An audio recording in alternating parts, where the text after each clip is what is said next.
Bismillahirrahmanirrahim. Assalamualaikum warahmatullahi wabarakatuh.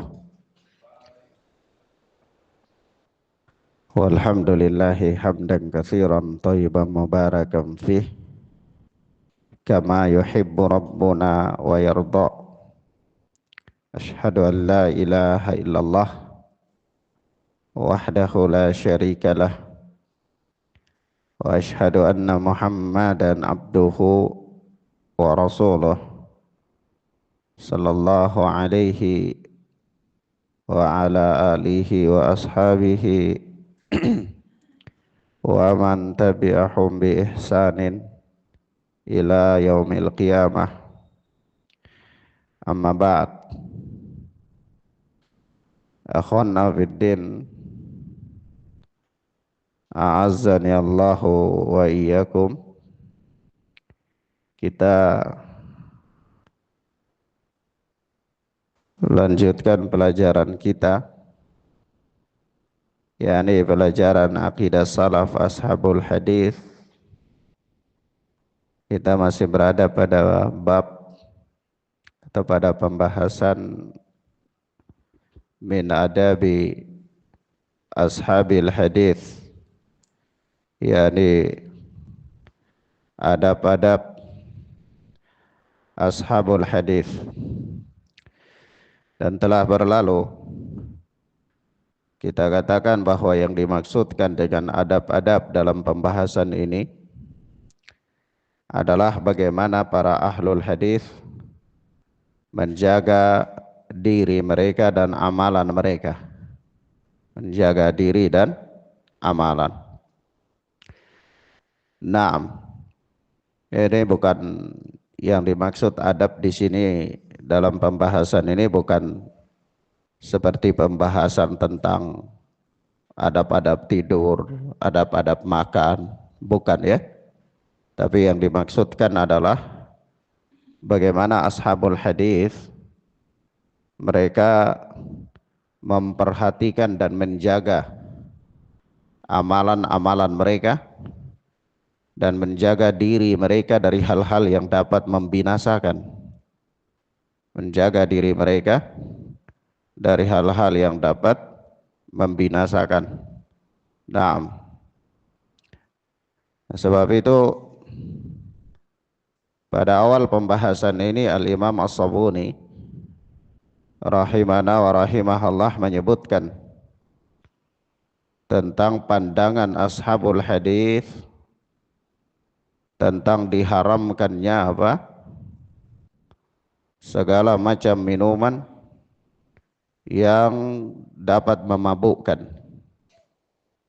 Ya, beliau menyebutkan pembahasan tentang segala macam minuman yang dapat memabukkan. Yang umumnya pada zaman dulu, di zaman Nabi sallallahu alaihi wasallam, yaitu minuman-minuman memabukkan itu dibuat dengan proses fermentasi.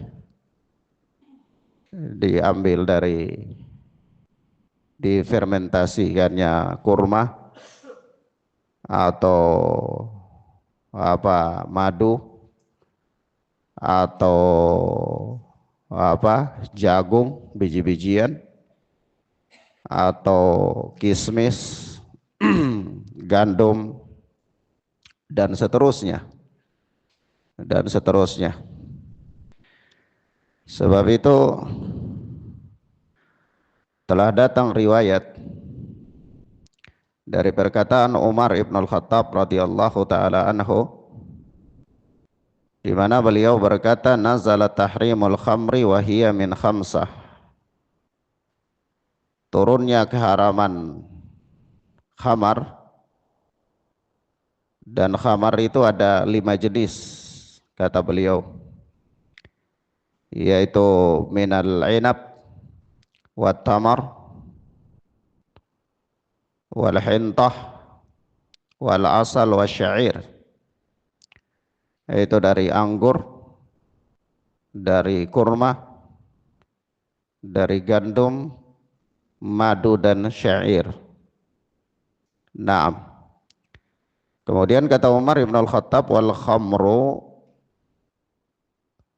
ma khamaral aqal. Khamar itu adalah sesuatu yang dapat menutupi akal. Ya, sesuatu yang dapat menutupi akal. Naam. Ini setelah beliau menyebutkan 5 hal yang darinya orang-orang Arab ketika itu membuat khamar. Nah, ini bukan pembatasan ya, hanya kebiasaan ketika di zaman itu mereka memproses khamar itu dari benda-benda ini. Nah, tapi secara umum setiap hal yang memabukkan yang dapat menutup akal, nah itulah namanya apa? Khamar. Maka pada perkembangannya di zaman modern, khamar itu bisa dalam banyak bentuk. Apakah dalam bentuk asap yang dihirup, atau dalam bentuk apa? Cairan yang diminum, atau makanan yang dimakan, ataupun berupa bentuk cairan yang disuntikkan ke dalam tubuh. Yang itu semua mengganggu akal, memabukkan. Makanya dia namanya khamar. Nah, dan apa kata Rasulullah Sallallahu Alaihi Wasallam, atau setelah datang ya dalam hadis yang dikeluarkan oleh Imam Muslim dan yang lainnya dari Ibnu Umar secara marfu, itu Rasulullah Sallallahu Alaihi Wasallam pernah bersabda, kullu muskirin khamrun wa kullu muskirin haramun. Setiap yang memabukkan itu adalah khamar, dan setiap yang khamar itu yang setiap yang memabukkan itu khamar, dan setiap yang memabukkan itu haram. Setiap yang memabukkan itu apa? Khamar, dan setiap yang memabukkan itu haram. Nah, baik. Akhwana fid din azani Allah wa iyyakum. Nah, kalau dia dikatakan setiap yang memabukkan itu adalah khamar dan setiap yang memabukkan itu haram, konsekuensinya setiap khamar itu adalah haram. Iya, setiap khamar itu haram. Nah, mungkin aja orang berkata bahwa ya Ustadz, ya kalau berkaitan dengan mabuk, ya setiap yang memabukkan itu khamar, ya mungkin ada zat-zat tertentu atau ada jenis-jenis tertentu yang kalau diminum sedikit itu ndak mabuk, ya nanti kalau minum banyak baru mabuk. Bagaimana ini? Apakah boleh untuk orang meminumnya sedikit saja? Kalau dia meminumnya dalam kadar jumlah yang banyak baru mabuk, berarti dia dilarang itu minum dalam jumlah yang banyak. Kalau dalam jumlah yang sedikit tidak apa-apa. Maka ini adalah merupakan pendapat dari madhabnya Al-Imam Abu Hanifah dan sebagian besar penduduk Basrah, sebagaimana yang telah kita sebutkan kemarin ya. Mereka mengatakan selain daripada anggur itu, dan selain daripada kurma, itu kalau difermentasi itu tidak haram, tidak haram, kecuali minum dalam jumlah banyak yang memabukkan. Itu menurut mereka. Paham gak? Jadi kalau minuman-minuman yang difermentasi yang menjadi khamar itu tadi, kalau menurut keterangan Umar bin Khattab itu kan ada radhiyallahu taala anhu, itu ada 5 ya. Ada 5. Jadi tapi kalau dalam madhab Hanafi, Abu Hanifah dan para pengikutnya serta sebagian besar penduduk Basrah, itu mereka mengatakan yang difermentasi yang dilarang khamar itu cuma 2. Itu apa?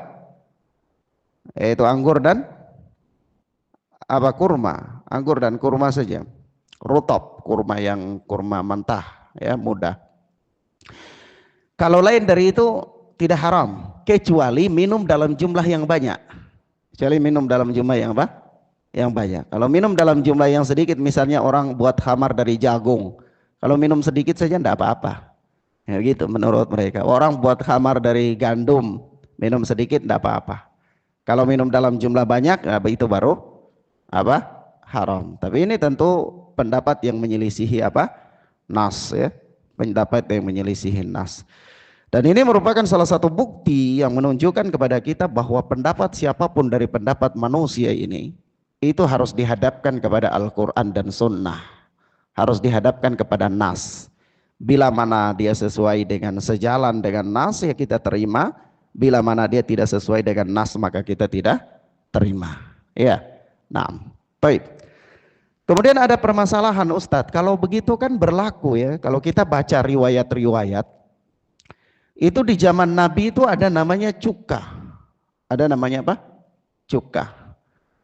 Nah, cuka itu diproses dari mana? Cuka di zaman itu, ya, itu mereka memprosesnya dari khamar. Mereka memproses cuka itu dari khamar. Dan cuka tersebar jadi bahan makanan ketika itu. Bahkan sampai ada di dalam riwayat ya, Nabi ketika itu datang di rumah istrinya, kemudian tidak ada makanan, yang ada cuma apa? Roti seadanya dan cuka ya. Kemudian Nabi makan. Setelah Nabi makan, apa kata Nabi? Ni'mal udum al-khal. Ya, senikmat-nikmatnya makanan itu cuka. Ya. Kenapa? Yang ada cuma itu. Ya, ada cuma apa? Cuma itu. Tapi subhanallah ya. Jadi kita sekarang ini Masya Allah naik mobil mewah ya, makan makanannya bisa ya sampai gak habis-habis, bawa pulang bisa dimakan 3 hari di rumah. Ya ada makanan, bisa makan kambing, bisa makan ayam, bisa makan roti, macam-macam, minuman beraneka ragam. Tapi itu kadang-kadang mau ngaji juga sudah malas ya. Mau ngaji masih malas, masih wah anak-anak buru-buru nih Ustaz, anak ada proyek ya, ada tanggungan. Subhanallah. Ikhwan, a'azzani Allah wa iyyakum. Seberapa besar ketanggungan antum itu sampai sudah nggak bisa duduk di dalam majelis ilmu? Kalau hanya sekedar kehidupan makan dan minum, Rasulullah Sallallahu Alaihi Wasallam dan para sahabat itu, antum bayangkan Rasulullah suatu saat datang di rumah istri-istrinya mau makan, yang ada cuman roti dan apa? Cuka. Dan antum jangan bayangkan roti di zaman Nabi itu kayak roti kita di zaman ini. Oh, roti kita di zaman ini lazis, oh, lembut, enak. Ya, di dalamnya juga ada daging. Ya, subhanallah. Tapi roti di zaman itu, antum pernah bayangkan roti di Yaman? Ya, saya tidak tahu roti di Saudi ya. Tapi roti di Yaman itu kalau antum terlambat makan, ya. Terlambat makan, itu ada unta lewat, antum lempar mati untanya. Ya. Maksudnya kalau kita mau pakai mubalaghah, ya, mau pakai majas, ya itu mungkin begitu kita katakan, metafora ya. Itu antum lemparin unta bisa mati, keras. Ya keras, saking kerasnya, karena cuman gandum campur garam gitu sudah, lalu didiamkan sebentar. Begitu dia sudah keras, dibikin jadi adonan, dibulat-bulatkan, terus digepeng-gepengkan biar jadi bentuk seperti piring, taruh di atas besi, dimasukkan di bara api, di api menyala. Nanti kalau lihat sudah gosong, angkat, balik lagi, masukin lagi. Sudah gosong ya sudah, angkat. Masih ada hangat-hangat, masukin di kantong plastik, ikat supaya jangan ada udara. Simpan untuk makan. Nanti kalau sudah kena udara keras 1-2 jam, nah itu antum lempar unta mati. Ya. Subhanallah. Tetapi itu tidak menghalangi mereka untuk beribadah kepada Allah. Iya, tidak menghalangi mereka datang ke majelis ilmu. Iya. Tidak membuat mereka kemudian, waduh saya di rumah tidak ada apa-apa, saya belum bisa ngaji hari ini Ustadz, saya harus kerja dulu. Tidak membuat mereka demikian. Ya. Ada dan tidak ada itu sama aja bagi mereka. Datang di dalam majelis ilmu. Datang di dalam majelis ilmu. Ada orang di zaman ini, dari itu mereka nggak banyak ngomong tentang majelis ilmu, tentang ilmu. Zaman kita ini nggak ngaji, tapi kalau ngomong tentang ilmu luar biasa, nggak bisa ditandingi. Dia sudah jadi ulama. Di mana-mana ngomong tentang ilmu. Tapi kalau kita bilang akhi ngaji, wah ada ini, ada itu. Istri saya lagi mencret. Ya. anak saya lagi ini, lagi itu, macam-macam. Sudah kayak gitu datang ke masjid bawa anak 3 lagi, masih kecil. Ya, bawa anak 3 masih kecil. Mau ngaji gimana? Anaknya lari sana, lari sini. Ya, istrinya di rumah entah ngapain. Kalau istri cuma 1, bawa anak terus, ya cari bini yang 1 lagi biar yang bisa jaga anaknya. Ya, supaya suaminya bisa ngaji. Ya. Nah, supaya suaminya bisa ngaji. Nah, maka saya seandainya kalau jadi istri itu malu. Saya kalau jadi wanita malu kalau suami saya jalan ke sana bawa anak malu saya. Mendingan suami dikasih rok, ya. Nah, malu saya kalau jadi istri. Nah, anak-anak itu dia bawa, ini saya sekalian mau nasihat saya nih, sudah nggak tahan saya mau tahan mau nggak nasihat, saya akhirnya mau nasihat juga. Begini Rasulullah Sallallahu Alaihi Wasallam katakan begini, ittaqudulma fa inna dzulma dzulumat yaumal qiyamah. Ya, hati-hatilah kalian dari kedoliman, karena kedoliman itu kegelapan pada hari kiamat. Ustaz, apa hubungannya? Anda dolim ya ikhwan. Seorang lelaki yang datang ke masjid bawa anaknya sholat berjamaah, dia dolim. Anaknya belum saatnya untuk diajar sholat. Datang di situ, dia berdiri di saf, kita lagi sholat, dia keluar, kita lagi sholat, dia jalan di hadapan kita, sana sini, bolak balik, mondar mandir. Ya Rasulullah saja katakan kalau ada pasir di jidat, itu nggak boleh diusap. Kalau terpaksa diusap sekali doang. Iya. Terus gimana anak antum ganggu orang? Anak antum ganggu orang sampai sholatnya nggak khusyuk. Kadang-kadang orang mau sujud, anak antum ada di depan dia. Ya, akhirnya dia sujud yang harus sempurna jadi kecil sujudnya, gak sempurna. Dolim gak? Dolim. Anak antum kalau berumur demikian itu belum bisa diajar sholat dan gak boleh dibawa ke masjid. Sudah. Kecuali dia sudah bisa diajar sholat. Ya, bawa gak apa-apa.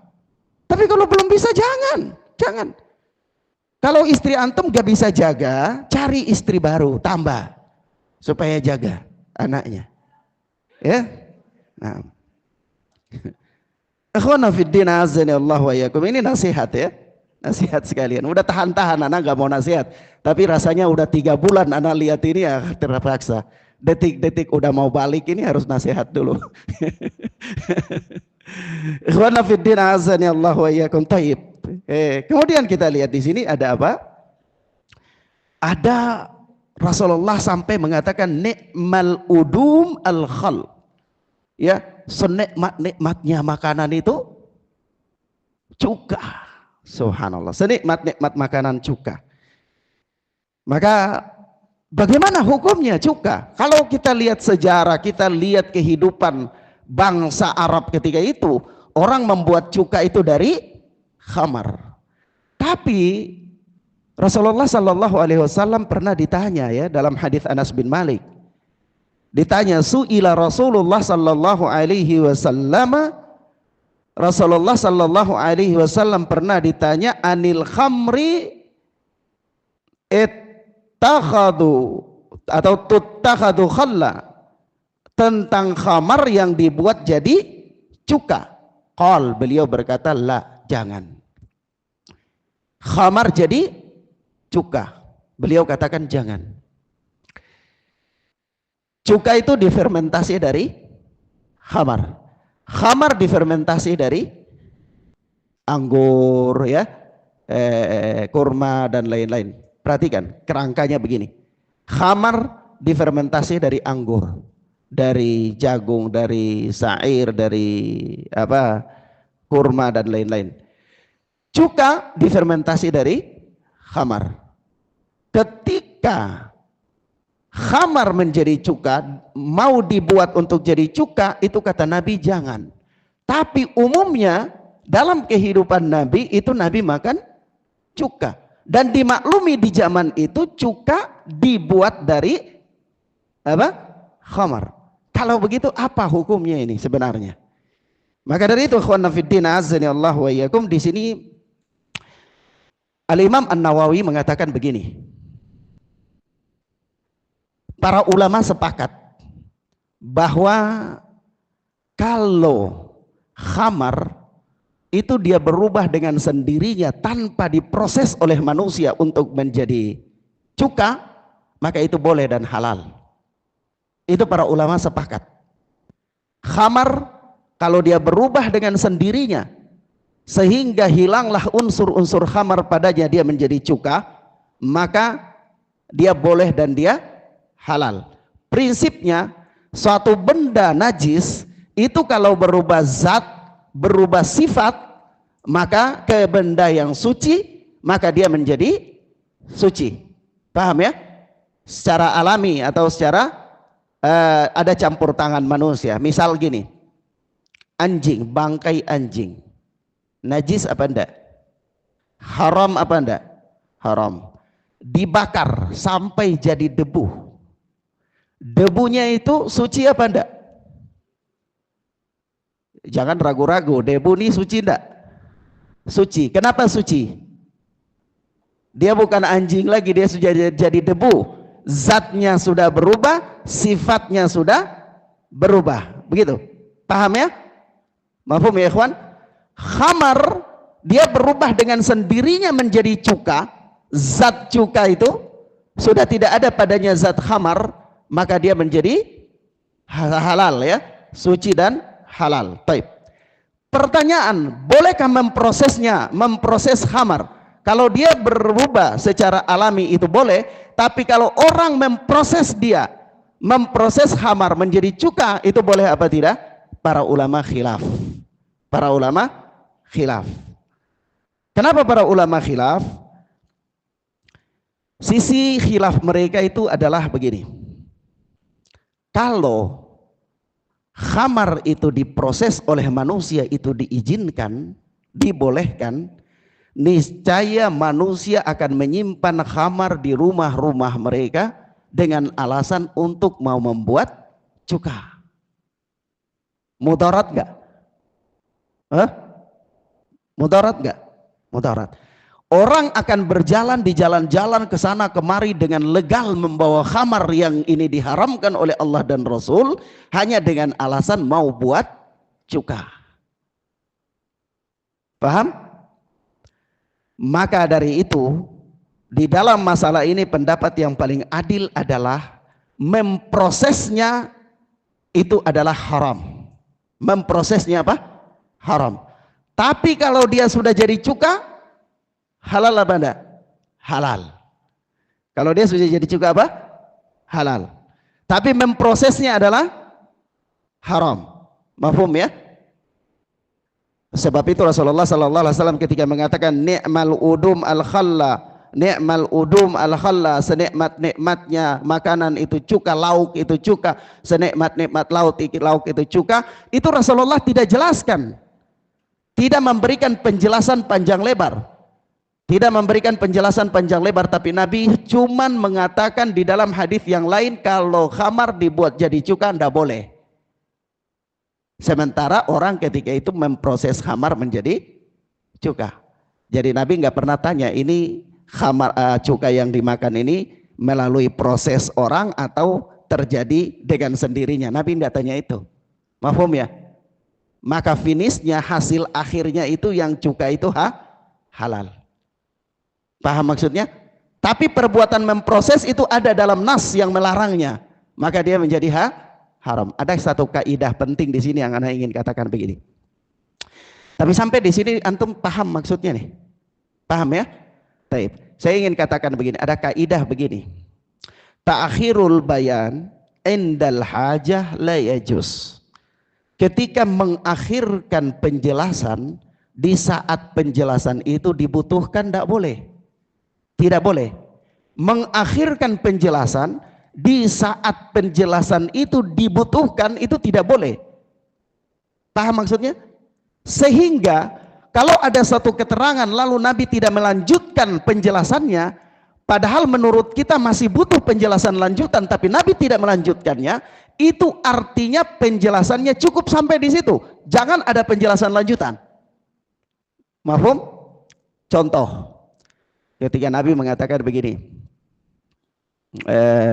sumu li ru'yatihi, berpuasalah kalian karena melihat hilal, berbukalah kalian karena melihat hilal. Sudah sampai di situ. Nabi nggak ada tambahan kalimat. Ada asumsi nggak? Pertanyaan. Masing-masing orang punya hilal apa hilalnya satu? Masing-masing negeri ada hilal apa hilalnya satu? Maka sebagian ulama fikih mengatakan masing-masing negeri dia punya hilal sendiri, ya kan? Jumhur ulama mengatakan tidak, hanya satu hilal. Syekh Shalih Fauzan mengatakan masing-masing negeri punya hilal. Syekh Ibnu Baz katakan tidak, hilal satu saja. Kenapa? Karena ketika Nabi suruh kita berpuasa karena melihat hilal, itu Nabi tidak menjelaskan dalam penjelasan tambahan bahwa masing-masing negeri punya matlak sendiri, tidak ada. Nabi cuma mengatakan berpuasa karena melihat hilal. Sehingga kalau hilal itu sudah muncul di negeri manapun, semua orang wajib berpuasa. Mahfum? Kenapa? Karena tidak ada penjelasan tambahan. Ketika Anda menambah bahwa masing-masing orang punya hilal, mana penjelasan tambahannya? Padahal ketika Nabi bersabda seperti itu, ada kemungkinan Nabi harus jelaskan enggak? Harus enggak? Nabi tahu enggak kalau masing-masing tempat itu berbeda-beda hilal? Nabi harus jelas enggak di situ? Ada kemungkinan harus dijelaskan tidak? Harus. Tapi kenapa Nabi enggak jelaskan? Takhirul bayan indal hajala ya juz. Di sini butuh penjelasan tapi Nabi tidak jelaskan. Padahal mengakhirkan penjelasan itu tidak boleh. Paham maksudnya? Baik. Satu lagi contoh. Kata Nabi begini, la salata limunfaridin khalfas saf. Tidak ada salat bagi orang yang salat sendirian di belakang saf. Iya. Lalu kata Imam Albani di dalam silsilah ad-dhaifah, ini kalau antum datang dan safnya itu masih ada kosong, ada saf di depan itu satu, depan antum itu masih ada kosong, tapi antum salat sendirian di belakang, maka ini tidak sah. Tapi kalau saf itu sudah full dan anda salat sendirian di belakang, sah kata Imam Albani. Saya Ibnu Baz katakan begini, dari mana kita membatasi keterangan itu? Kan Nabi katakan begini, la salata limunfaridin khalfas saf. Kisahnya ada seorang sahabat datang, dia sholat sendirian di belakang saf. Selesai itu Nabi tanya, siapa yang sholat tadi itu sendirian? Dia katakan, saya Rasulullah. Kata Nabi, la salata limunfaridin khalfas saf. Tidak sah salat bagi orang yang sholat sendirian di belakang saf. Masih butuh penjelasan tambahan ya gitu kira-kira? Kalau antum pakai keterangan Imam Albani tadi itu butuh tambahan penjelasan enggak? Butuh. Kenapa butuh? Kalau seandainya Nabi harus menjelaskan lebih jelas seperti penjelasan Syekh Albani, itu mestinya Nabi tanya, kamu tadi sholat sendirian di belakang saf itu masih ada saf kosong di depan apa enggak? Kalau dia katakan enggak ada lagi ya Nabi, ya oke. Tapi kalau dia kata masih ada saf kosong Nabi, oh masih ada saf kosong, tapi kamu sholat sendirian, ya sendirian, oh berarti la salata limunfaridin khalfas saf. Tidak ada salat bagi orang sholat sendirian di belakang saf. Paham enggak? Paham maksud saya? Tapi ketika Nabi mengatakan tidak ada salat bagi orang yang salat sendirian di belakang saf, itu Nabi tidak tanya apa-apa, kamu tadi dapat tempat kosong atau tidak dapat tempat kosong. Nabi tidak memberikan penjelasan lanjutan. Padahal ketika sabda itu muncul, masih ada asumsi untuk membutuhkan penjelasan lanjutan. Paham? Mafhum ya ikhwan? Paham ya? Tapi Nabi tidak melakukan penjelasan lanjutan. Maka dari itu Imam Ibnu Baz mengatakan ada tempat kosong atau tidak ada tempat kosong, ala kulli hal salat sendirian di belakang saf tidak sah salatnya. Kaidahnya apa? Ta'khirul bayan indal hajah la yajuz. Contoh lain. Antum sudah bisa dapat gambaran? Contoh lain. Ketika Abu Hurairah bertanya kepada Rasulullah sallallahu alaihi wasallam dalam hadis Abu Hurairah ya, sahabat-sahabat bertanya kepada Rasulullah tentang air laut. Tentang air laut. Ya, apa kata Nabi? Kata sahabat-sahabat itu datang dan mereka mengatakan, ya Rasulullah inna nahmilul bahar wa qalilum ma'ana minal ma'. Ya Rasulullah, kami ini pelaut, kami bawa persediaan air laut itu cuma sedikit. Jika kami minum maka atasna, kami akan mati kehausan. Afanatawadda'u min ma'il bahar, bolehkah kami berwudu dengan air laut? Perhatikan pertanyaannya. Apakah boleh kami berwudu dengan air laut? Apa kata Nabi? Huwat tahuru ma'uhu al-hillu maitatuhu. Pertanyaannya, bolehkah berwudu dengan air laut? Jawaban Nabi, air laut itu suci. Sebenarnya kalau ikut pertanyaan sudah cukup di sini. Cukup enggak? Cukup, tapi Nabi memahami ini butuh penjelasan tambahan. Karena mereka itu kerja di lautan, dia bertanya tentang sucinya air laut, tapi bisa jadi mereka juga kehabisan makanan. Bisa kehabisan makanan, maka butuh penjelasan tambahan. Maka Nabi tambah al-hillu maitatuhu, bangkainya halal. Padahal yang mereka tanya air laut.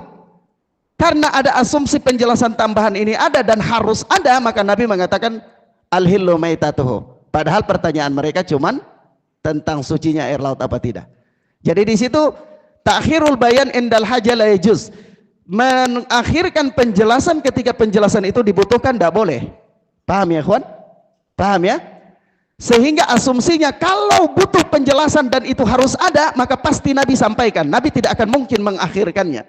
Namun ketika Nabi mengakhirkannya atau Nabi tidak menjelaskannya, itu asumsi terkuat bahwa tidak butuh penjelasan tambahan.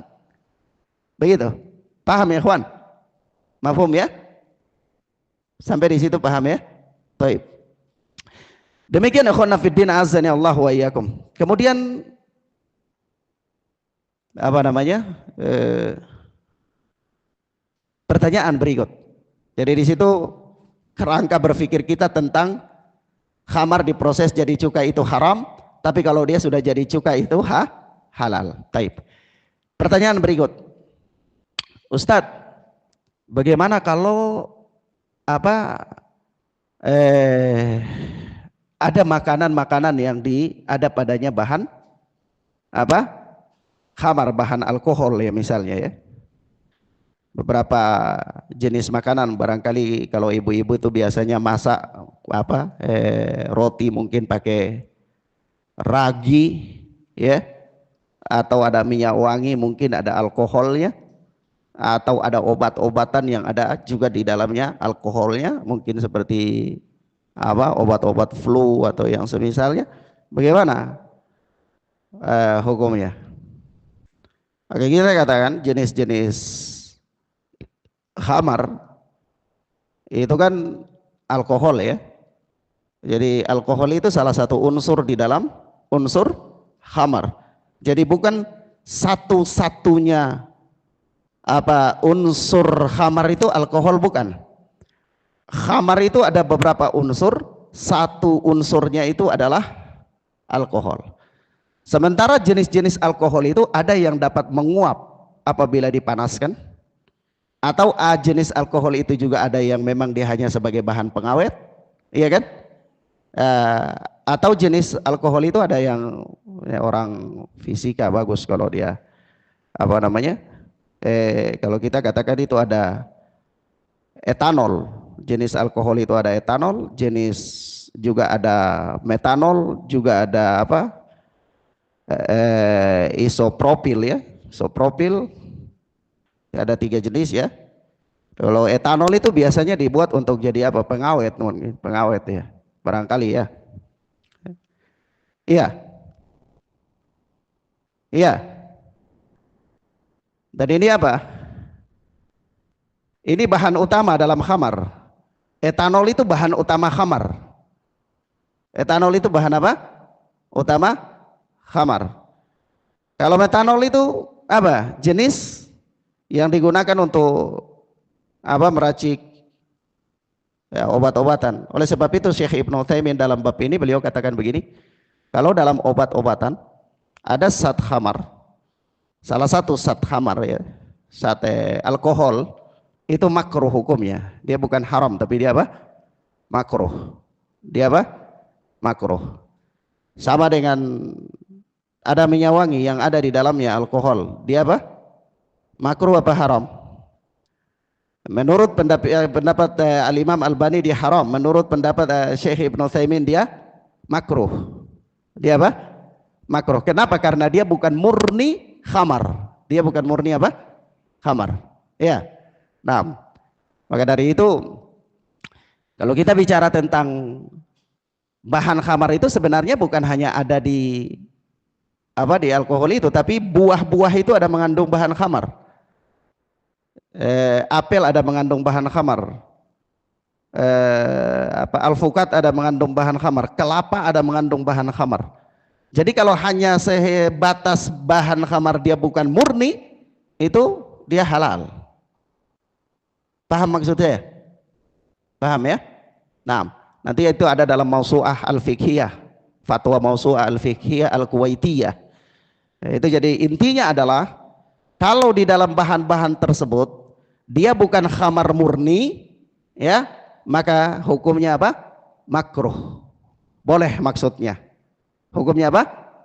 Makruh. Dia bukan haram. Sebab itu orang boleh minum obat flu yang ada di dalamnya sebahagian dari bahan alkohol, orang boleh makan makanan yang ada sebagian di dalamnya alkohol.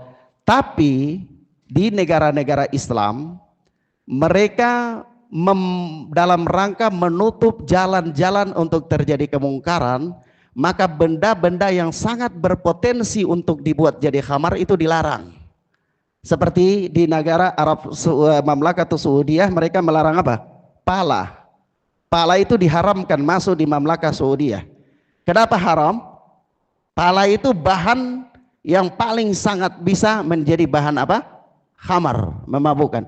Jadi mereka mengharamkannya itu bukan karena palanya, tetapi dia dalam rangka pengharamannya itu dalam rangka saddu ad-dari'ah, menutup jalan untuk menuju kepada kerusakan. Begitu. Mafhum ya ikhwan? Paham ya? Baik. Sama dengan tadi, khamar diproses jadi cuka, kita larang. Kenapa? Saddu ad-dari'ah, menutup jalan supaya jangan orang bergampang-gampangan menyimpan benda haram khamar ini di rumah-rumah mereka dengan alasan mau buat khamar, supaya jangan orang bebas memperjualbelikan benda haram ini dengan alasan mau buat cuka, begitu. Maka pelarangannya itu masuk di dalam bab saddu ad-dari'ah, menutup jalan untuk menuju kepada kerusakan. Baik. Sampai di sini bisa paham ya, kawan?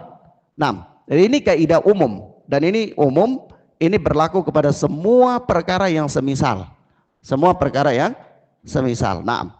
Baik, ilahuna ikhwana fiddin azani Allah wa iyyakum. Dengan demikian faedah terakhir daripada kenapa Al-Imam As-Sabuni menyebutkan bab ini di sini di dalam adab ashabul hadis, faedahnya adalah sebagai seorang yang menjaga kebaikan agamanya, keselamatan agamanya, dia hendaklah bersikap serius dalam menjaga dirinya dari mengkonsumsi hal-hal yang dapat membawa kepada bencana, yaitu hal-hal yang haram, baik secara zat maupun secara hukum.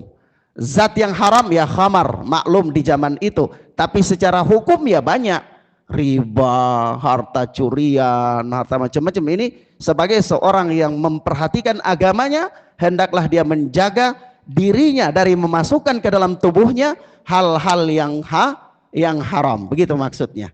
Paham ya? Taib. Wallahu ta'ala a'lam bissawab. Hadanallahu wa iyyakum wa barakallahu fikum. Wa sallallahu ala nabina Muhammad wa ala alihi wa sahbihi wasallam. Subhanakallahumma wa bihamdika asyhadu an la ilaha illa anta astaghfiruka wa atubu ilaik. Wassalamualaikum warahmatullahi wabarakatuh.